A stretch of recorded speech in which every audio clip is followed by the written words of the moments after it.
Bound to silence, we need a change. No more violence, break the chains.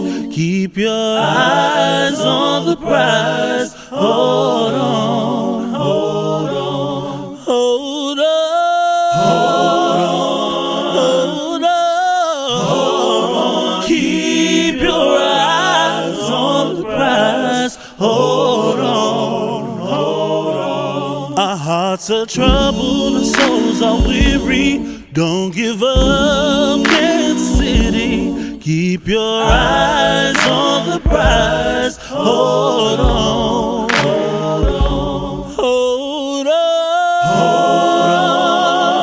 hold on, hold on. Heal the violence, Kansas City. Hold on.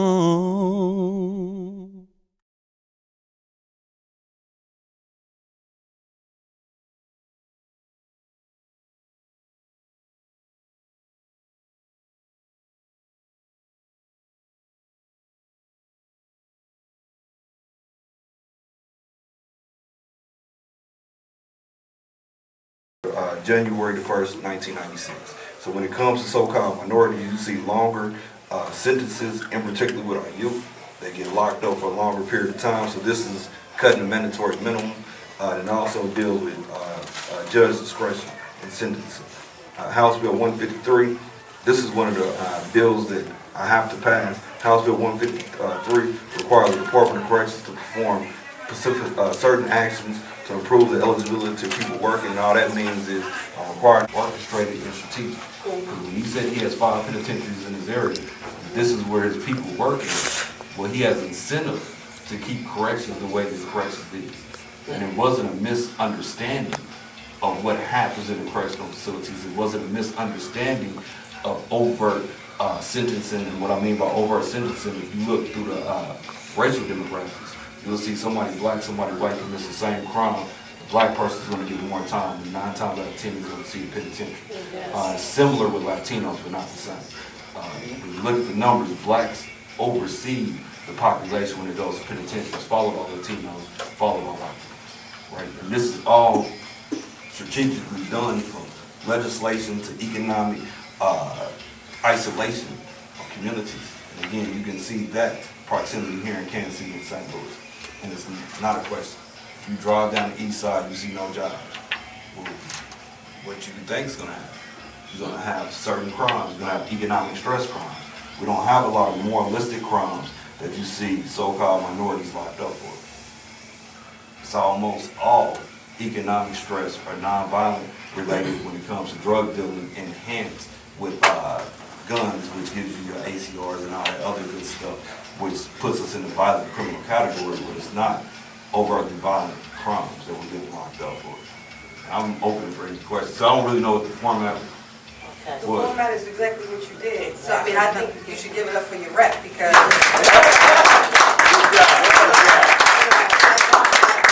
all over this country, and it's not very often that you have a representative that actually thinks and is able to articulate in the way that you just did the problems just in government, period, and how we need to start looking at changing laws so that we can change lives. So I thank you for being here, and it makes me even more excited to hear all the things that you're introducing, and within this next session, the things that we can introduce together. Yeah, if I can say one more thing, and this goes to politics. More often than not, so-called minorities talk about America, right? But this ain't meant for us, it's not inclusive, they're gonna do what they wanna do, all this other good stuff. But that's excuses, right? 1 and 1 is 2. I don't care if anybody likes me or doesn't like me. Policy is policy. And if we're not engaged in the political arena, we're always gonna get the last thing. No ifs, ands, or buts. If you look across the board with numbers of so-called minorities, and I keep saying so-called minorities because the word minority is an octave play on people's mentality and reality. So when you look at so-called minorities outnumber non-so-called minorities. That's right. The so-called minorities don't participate. So since we don't participate, we get the worst schools, we get the heavier sentences, we get economic stress conditions, right? We get all of this stuff on top of all of this stuff, And day in and day out, I'm sitting at the Capitol watching people benefit just because they participate. I'm watching laws get changed quickly, and it's never about what benefits us. Yesterday on the floor, we had a bill talking about changing the starting dates of school because they wanted more kids to go to the state fair to bring in tourism. Really? This is a 2-hour debate on the floor, right? Not about improving educational standards, not about correction reform, not about drug legislation. Since I mentioned drugs, marijuana is one of the top priorities that we're seeing moving right now. But we see no associated expungement with those marijuana laws. We see no expanded or created protections for so-called minorities to be able to get engaged in these businesses because it's about economic benefit. And we have to start understanding the rules of engagement in America. The rules of engagement in America is ownership. So if we don't own our political destiny, we're not going to own any institutions. If we don't own any institutions, we're always going to be subject to the ruling class. And the ruling class is only the ruling class because they control the law. We can do the same thing. When you said it's rare to get somebody that thinks, I lived through all of it. I was just blessed not to get locked up. But I did everything that came through the inner city of misinformation and socialization as far as hanging in the streets, hustling, the whole nine. And I had no shame with it, and I still have no shame with it. The only difference is I understand the entrapment in which is being placed on me. And politics is the only viable vehicle that we have in America to have long-term change. And I just wanted to kind of throw that out there. My man in the back just went through something with an institution. And he went through the institution because of the imagery of black folks. And what happened to him should never happen to anybody. But again, that goes back to us not controlling the departments, not controlling our education, not controlling corrections, not controlling the laws that dictate our lives. And if you're in America, you're subject to the penalization whether you engage or not. And it's only smart to control what you're victimized by. So with that, I'm through. Thank you so much.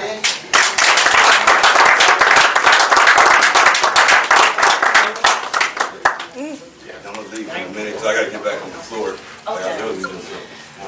Okay, so right now I have a couple of ladies that's been impacted by being incarcerated, and one was like I think she was in the county jail here, and I'm going to let her tell you her story. Her name is Danielle. Come on up, Danielle.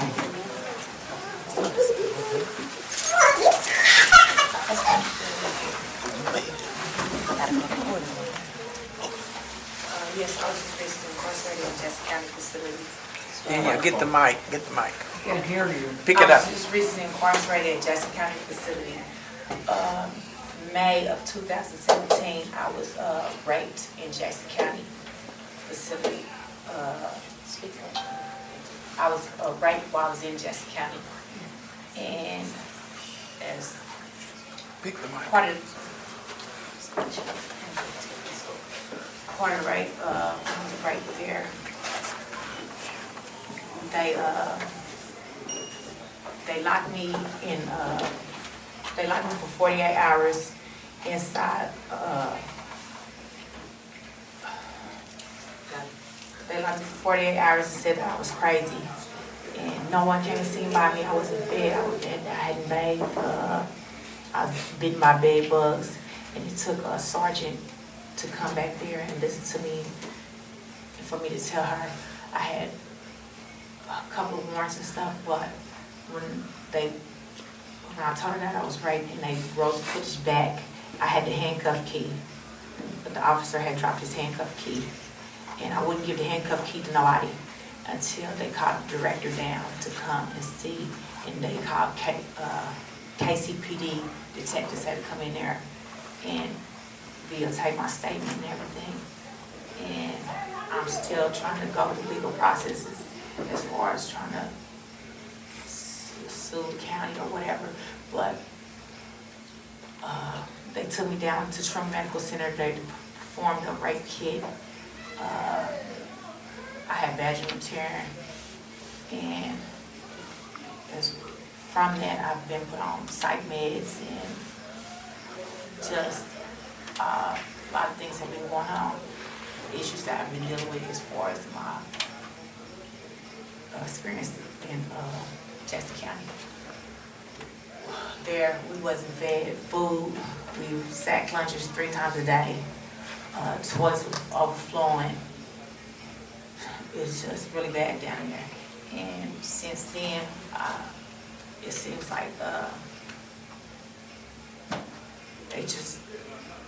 they put me in mental health court. I'm not getting any kind of help. I have insurance.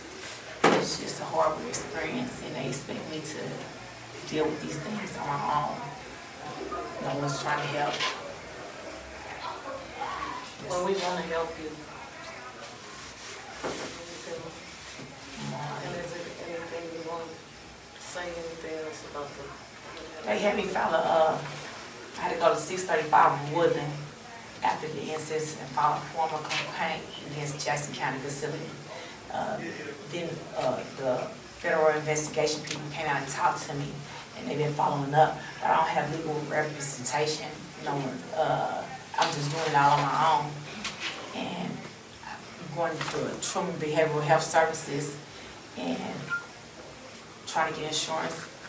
The county's not doing anything. They gave me signature bonds on all my signature bonds, but when I went back to court, I missed the court date, and they incarcerated me again. The same officers are still there that when the incident occurred.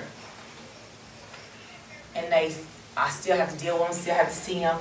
They locked me for 40 hours back there. No one fed me, no one came to see me or anything. The officer dropped his handcuff key. I had to just give up and quit resisting and fighting because I thought he was going to take my life. And then finally they took me down there and just gave me signature bonds to get released. The news media was out there. They didn't let me see the news media. They just escorted me out, and that was it. That's why we have to reach out and get with our community. And I just got a question. Did the sergeant, you said it was a female sergeant that helped you? Yeah, it was a female sergeant that finally came back there to see about me. But the whole time that I was back there for the 40 hours, no officer, nobody came back there to check on me or anything. She didn't come back to help, to see and check on you? She finally came back there and did her rounds to see about me. When she came back there to see about me, she seen that I was bleeding. And they called the medical staff in, and then they took me to Truman Medical Center and did a rape kit and performed everything that was going on.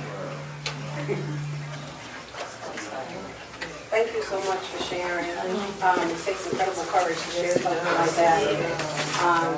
You are no longer alone, and I'll connect with you and see what we can do that.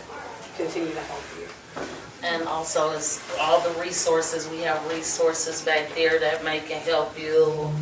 The activists, everyone. We the people, girl.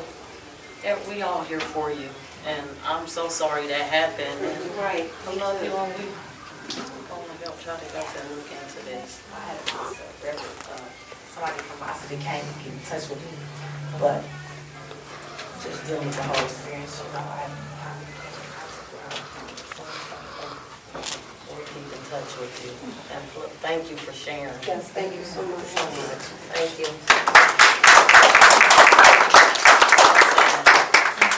Next, we're going to have Ray Dale Bradford come up, and I was incarcerated with Ray Dale also, and we'll tell you about her experiences as well. And thank God we made it. We're all free now, but it's not easy.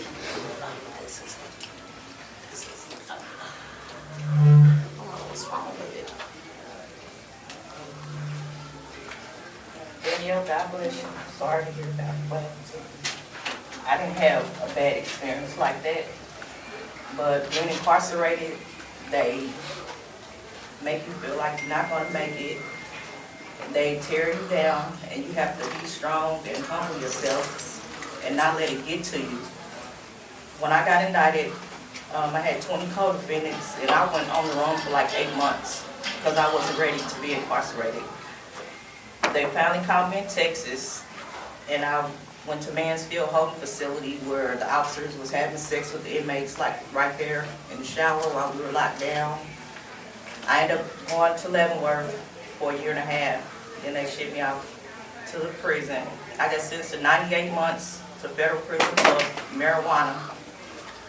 Now that it's legal, when I was in prison, it like irritated me that I was locked up for that long. Before I got sentenced to 98 months, they offered me 320 months. And I just decided I guess I'll go to trial, because if you're gonna give me 320 months, I can't get life for selling marijuana. So when I went to trial, they didn't want me to go because it costs money for them to take people to trial, so I played out to the 98 months. While incarcerated, I was in RDAP with Mimi, and I just couldn't handle it because the program is, they give you time off, but it's built to like really break you down, to tear you all the way down to the floor, and then build you back up. I couldn't do it. Mimi knew I couldn't do it. The counselors begged me to stay in because they claim, oh, we need people like you that's going to stand up and do this and that. Well, I just couldn't go for it. I'm not going to go around saying, oh, this person gave you candy. So you have to tell the person, this is your candy, you can't give it to them. So you're wrong for sharing a piece of candy with somebody and stuff like that. So I just got out the program after they told me I wasn't going to get the time off. I didn't get the time off because I didn't cooperate with the government. So they refused to give me the time off for going to RDAP. You don't have to cooperate with them, but that's what my prosecutor, how she was. My crime was committed in the state of Missouri, but the government requested that it get prosecuted in the state of Kansas City, Kansas, because of their laws on marijuana. So, because their laws are harsher, I got my trial, got everything got moved over there. So I had to go by the state of Kansas laws. And that's why they offered me 320 months, going down to 98 months. I was incarcerated for a little over 7.5 years. While incarcerated, I was like stressed out. I hadn't talked to my daughter, my kids. They just was like, I just left them, like they was just out there. I was in a process of purchasing a home. I lost my home. I feel like I lost my kids and everything. When you're incarcerated, it's like out of sight, out of mind. Nobody cares. Nobody's gonna write you. Nobody's gonna do anything. So I had to humble myself, pray, and have strength to make it through the situation. I set goals and I set plans. I did a college course where I earned 29 college credits in office assistant. And I set goals and I got out and I completed most of the goals. I got released September 23rd or 22nd, 2017. I closed on my home October 30th, 2018. I bought me a new car January 2019. But in the process of getting my home and doing everything, it's like the devil and being out is like on your back. They had a program where the mayor was giving $15,000 to put down on a home. And my son told me to go down there. I wasn't expecting to go down there and get anything. I thought I was going to have to go to a whole bunch of classes, talk to a whole bunch of people. So when I got down there, Wells Fargo approved me for a $125,000 loan, plus the $15,000 that the neighborhood lift program gave me. So they called themselves writing this letter and all this articles and all this stuff on me because they knew I had just got out of prison. 8 days before I was supposed to close on my home, Wells Fargo told me, oh no, we can't do it because your credit's good, but you haven't been out long enough. So they just shut me down, but I had my real estate agent told me, don't worry about it, we're going to pray on it, and he introduced me to a lady named Miss Ali that works for Commerce Bank, and they have a program called the Turk Program. And they worked with me, and when I got out of prison, I didn't have a credit score at all. And I went to Mazuma, and I talked to the bank manager, and she said, okay, we're going to help you out. So they gave me a loan for $500, and I'm like, okay, I'll just get that back real quick. And she's like, no, just pay on it. So now my credit score is like 765. And when I went to the Neighborhood Turf Program, all you have to do is have a credit score of 580. But Wells Fargo, after they had me go through all this, putting down money, getting the house inspected, paying for all this stuff, like $2,000 worth of stuff, and told me I couldn't get my house. They never gave me none of the money back. So I just lost all the money. And the turf program, they paid for all of that for me. And then the neighborhood lift still gave me the $15,000 to put down on my home. So I thank God that I'm able to give myself back, but it's still hard when you get out. Because even getting a new car, when I go to City Hall, oh, you still owe taxes from your car you had before you went to prison.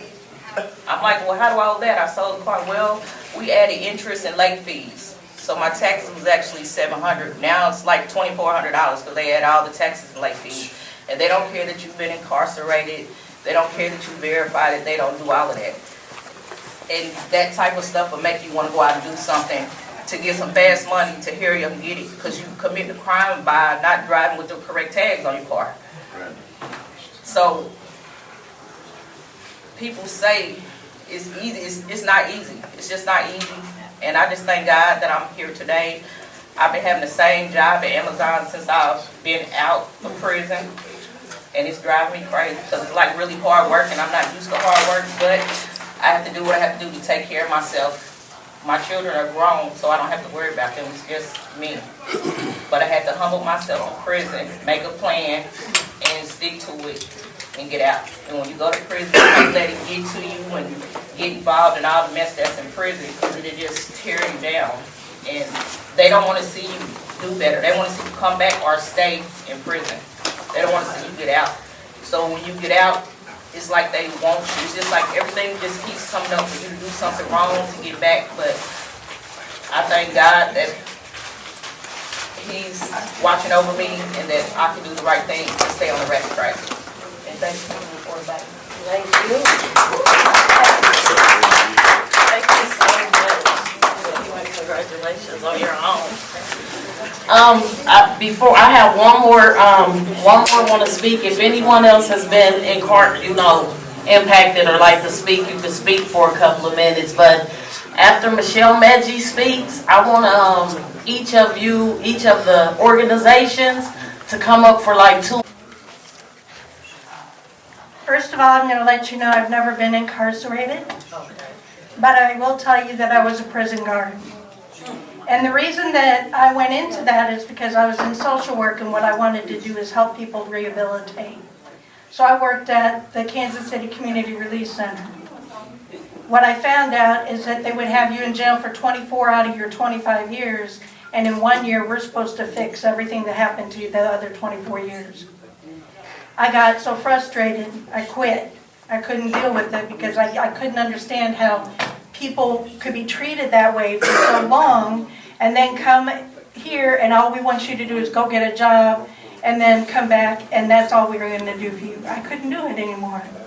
So I understand from the other side of the prison wall what's going on. The other part of it is this. In 2013, my son was murdered.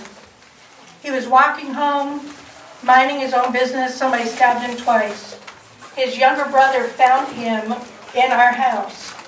His younger brother tried to get the ER there. He was the one who called 911. He was the one who was crying on the phone saying, please get here soon. He's been cut in the stomach.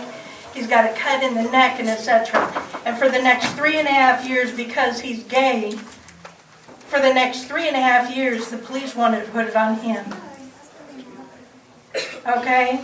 For 3.5 years, my son, who was 21 at the time, when he would walk outside, there would be somebody there with their arms crossed looking at him from a police car. Okay? They brought him in 6 times for an interview.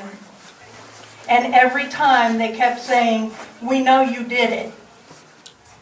You just found your brother bleeding to death in your house, and he's been your best friend your entire life. And now what we're going to do is pin it on you and put you in prison. So not only was I fighting to try and find somebody who killed my son, I was fighting for my other son so he would not have to go in when I knew he didn't do anything.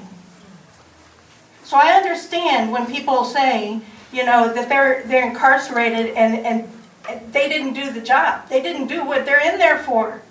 Because I had a son that could very well have been in jail because he's gay, and they want to call me at work and say, your kids must have had some kind of incestuous thing going on, and he killed him because he was turned down sexually. Because, of course, being gay means your mom and dad must have screwed up. Well, I must have screwed up 3 times because I have 3 sons that are gay, and I'm proud of it. Okay? But let's go a step further. Part of the reason that they did that is because the day that Corey died, they threw Corey's clothes away at the hospital. They let them throw Corey's clothes away at the hospital. And 24 hours after he came into the hospital, the police officer is told that my son has died, and now he wants to come in and say, where are the clothes? Well, sir, I know from being in Department of Corrections that there's a chain of custody. You're supposed to have those clothes, right? And he said, well, they were supposed to be up here. Why would they be with me if they're supposed to be a chain of custody? I promise you I'm not doing nothing. I don't know what that was. Anyways, there's supposed to be a chain of custody involved in this. So what we ended up doing is in the couple of years following that, we did contact our representative in our area. His name is Roy Rowland. And he introduced House Bill 1071, Corey's Law. It's just been introduced. Please, when it comes on your ballots, and if you've got a representative, I already showed it to Representative Ellington. I know he'll support it. Any of your representatives, please ask them to support this, because it not only would have cut down on the time it took for them to find Corey's murderer, who, by the way, the first time they asked him, after I told them the night it happened who did it, the first time they asked him, he confessed. Okay? But you have this poor man who's going through all of this emotional turmoil that I have to try and help while I'm trying to deal with my own emotions. Because you threw away the clothes. So, 1071 says, number 1, that there will be 3 hours of training for any ER nurse that goes into the rotation. Number 2, and what that training is in, by the way, is forensic gathering. So that means that the clothes don't touch the ground, that the clothes aren't shaken out. Fibers, those type of things are not lost. That they're put into a bag, sealed properly, signed, dated, and then the second part of the bill says put it in the lock cabinet. Okay?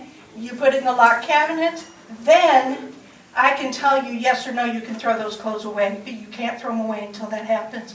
Because that's a police call, that's not a hospital call. Okay? The third thing is we found out in this process, did you know that it's the law that if you get bitten by a dog and you go to the hospital, it has to be reported to the police? And if you get shot and you go to the hospital, it has to be reported to the police. But if you're stabbed, it doesn't have to be reported. So, unless we called 911, if my son had been found stabbed on the ground, and ER had been called, he may not have even had any kind of investigation. So we are also calling for that to be a call for the police officer and not some nurse. Because when you come in, you can say, oh, I accidentally stabbed myself. You don't accidentally stab yourself in the abdomen. Okay?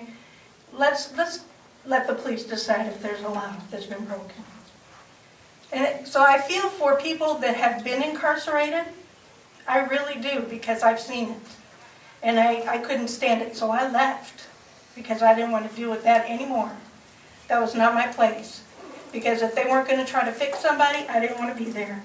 But I also know that they will go after the wrong person. And they will go all the way with that wrong person and try to drive them crazy in the process. Because they damn near drove my son crazy. But I will tell you now, one of my gay sons is at NYU, and the other gay son just got his 2nd degree from UMKC. Okay? You go ahead. You go ahead. You try to put my son in jail. Come on, because his mama's going to fight your butt.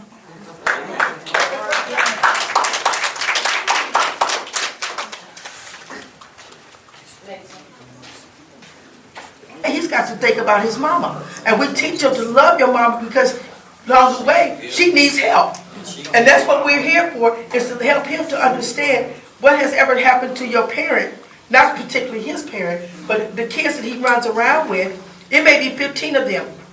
14 of them are homeless, and we're not talking about that. But what they have done, and I admire this young group right here, because this young man is the brother of the young lady that was murdered at Central High School. And nobody's talking about it. They have not got no kind of counseling or no nothing. And to watch your sister get murdered and to get no kind of help, and you're 14, 15 years old, imagine that. So when they came to us and we went to them, we told them we was not going to let you go. It didn't matter what everybody else said. We are family now. You know, so when they're trying to better themselves, he's very articulate. I'm going to let him talk for a minute and tell him about himself. Go ahead, yeah. My name is Terrion. Everyone calls me T. February 12th of 2019, I was at Central Academy of Excellence with my siblings and a couple friends, where a group of people came onto the campus. A group of people came onto the campus, and there was a lot of commotion going on where Kansas City Police Department and the school district security asked us to leave the premises, and they put us and the other party off of the campus at the same time without like escorting anyone off. And so the other party, they told my sister that when she walked out of the building that they would shoot her. And she let the police department and the school district security know that they had a gun and told them about the threat that was sent to her. And they still made her walk outside, 15 years old, unsupervised. No parent out there to pick her up. And so once she took maybe 2 steps out of the door, 5 shots went off, and we really don't remember much. I just remember just seeing black and seeing her collapse, and 1 bullet pierced her in her left breast. And we were just screaming for help, asking anybody to come outside, call the police, call the ambulance. Kansas City Police Department, I look up, I see them in the building with their firearms, but they were standing there. Same with the security for the school district. No one came outside, nobody called the police. The fire department is next door, basically, to Central High School. And so we ended up, after coming to our senses, we like, okay, nobody's gonna help us. We gotta call the police. We set the call in our phone where we called the police, and it took them close to, I think, 11 minutes to come there. And at that point, it was like already too late. And so the next morning, we had to look online and on TV and see the superintendent of the district doing a press conference where he said that basically he's going to blame Carla Angenique, that young lady, for her death, but he'll give her family a shoulder to cry on, and that it's not a school district's problem, it's not his problem, it's a community's problem. And he also said to several press outlets that they walked us off the property and we got in vehicles and left, and then that's when the shooting occurred. But she was picked up from the doorway. So it was a lot of different things, that came out that wasn't true. And we didn't get like emotional help, or no one to even reach out from the district and say like, hey, we apologize for what was put out, or are y'all okay? Anything like that. And that's really what we want. That's the whole goal. It's not about locking nobody up, because at the end of the day, shouldn't nobody, have to be burying a child, and shouldn't nobody have to be going to prison for murder. Like it's all pointless.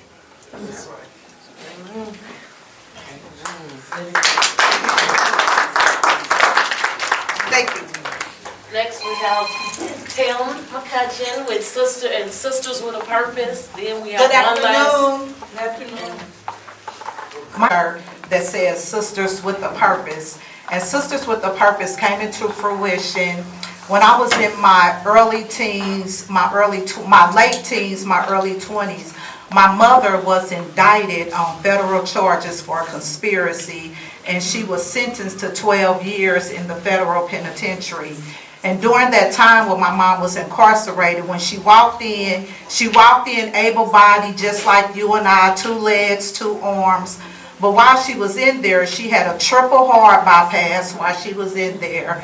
And she also had her kneecap removed. And so after serving 12 years, when she came home, she was in a wheelchair. She was confined to a wheelchair. And so that affected me because I didn't have my mom around for all those fun, girly times and different things that you need to talk to your mom about. And so that's how Sisters with a Purpose and another organization that we have Anointed Girls of Grace came into fruition.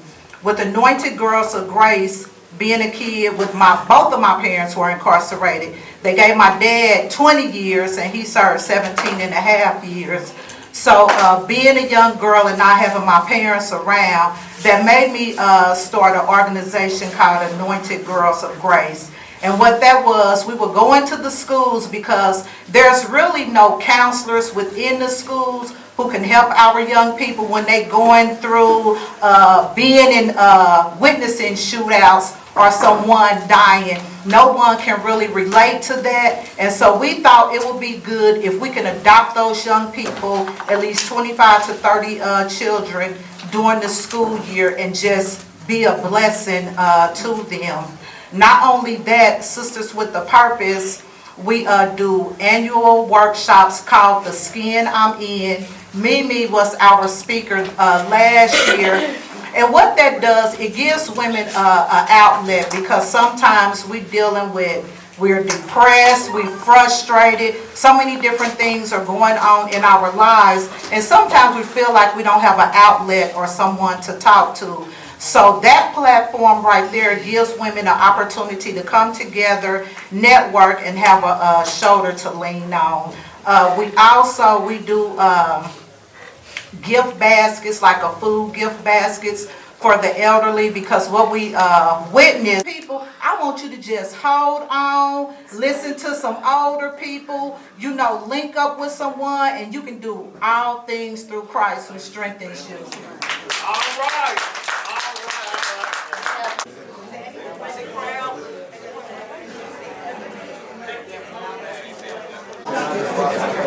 Good afternoon. Good afternoon. We're going to ask everybody that has a cell phone to go live and use the hashtag Day of Empathy. and cut 50. Number cut 50, number Day of Empathy. And so they're waiting on a signal for my just CNN. Oh, y'all ready? So they get ready to go live now.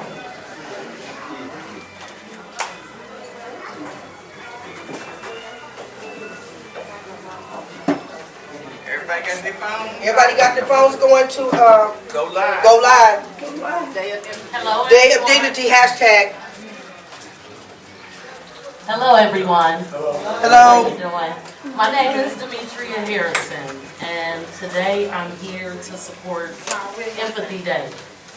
And basically, Empathy Day is to support all the millions of Americans that's been incarcerated and people that's been impacted by it. And I myself, I went to prison.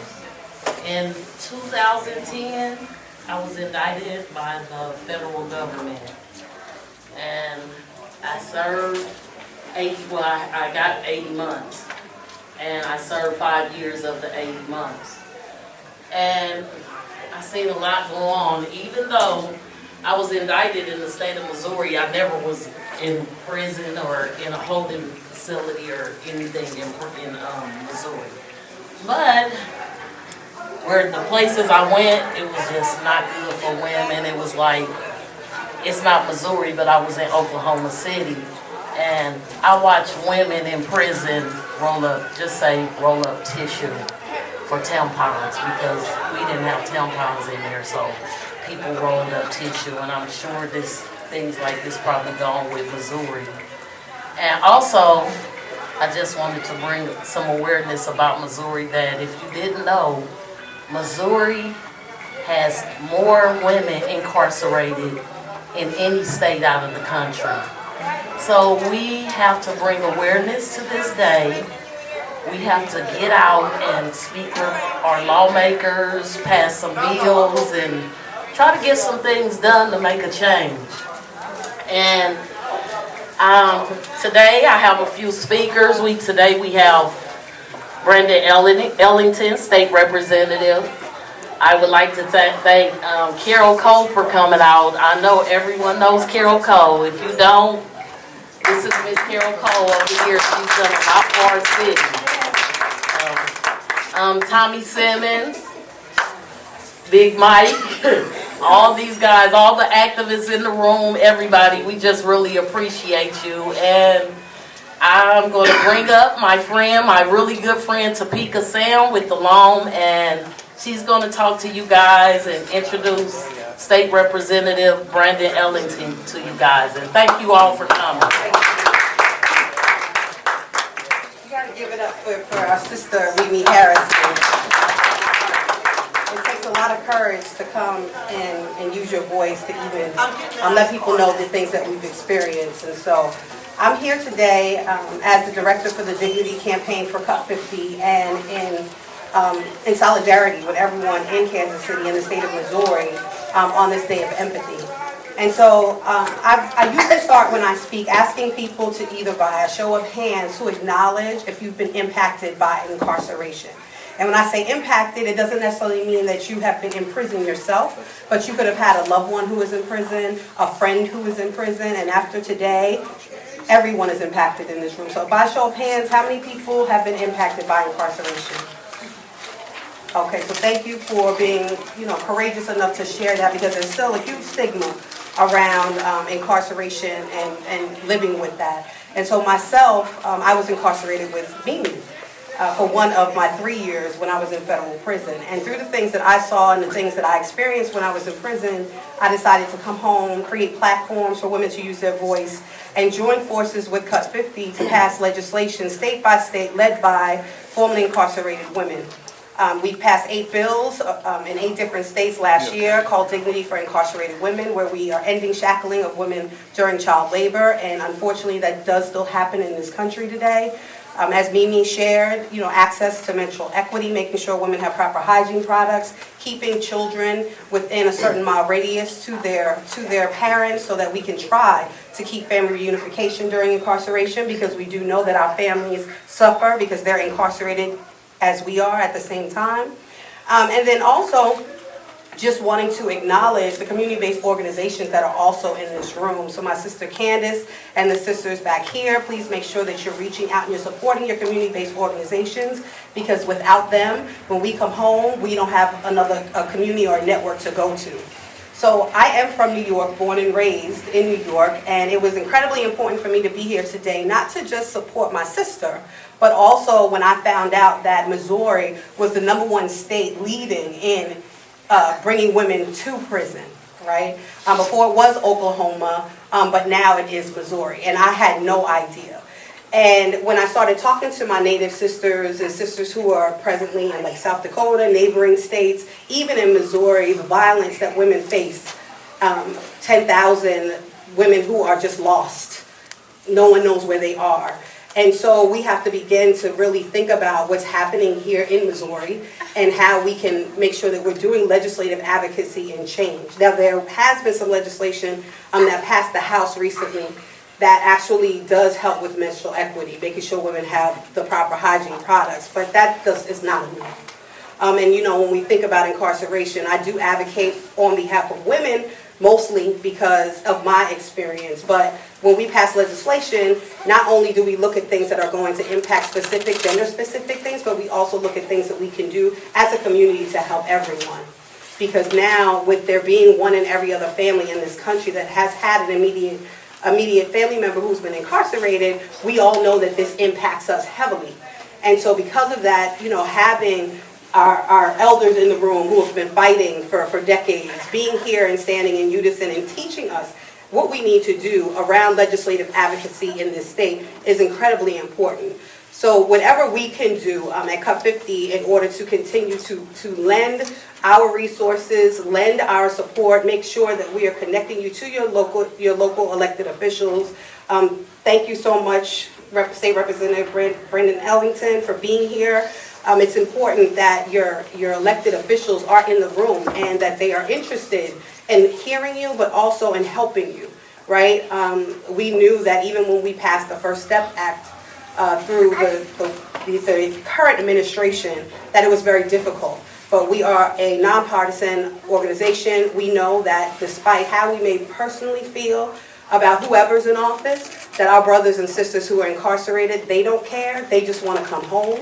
And so at Cut 50, we're looking to cut the prison population in half, and then also cutting crime in half. And by doing that, we can never forget that in decarcerating, we have to make sure that the conditions of confinement are more humane for people while they come home. So I'm incredibly grateful to be standing here. This is my first time to Missouri. It is really cold. But I plan on coming out here to support my sister, support this state, support your elected officials to make sure that during the next legislative session, we have a year to really prepare to make sure that we have comprehensive bills and that we have the right elected officials who are going to author and sponsor those bills so that we can make sure that we are now decarcerating, that we are changing the conditions of confinement, and that we are truly reunifying our families in this state. So thank you so much. Representative, if you would come and share some words.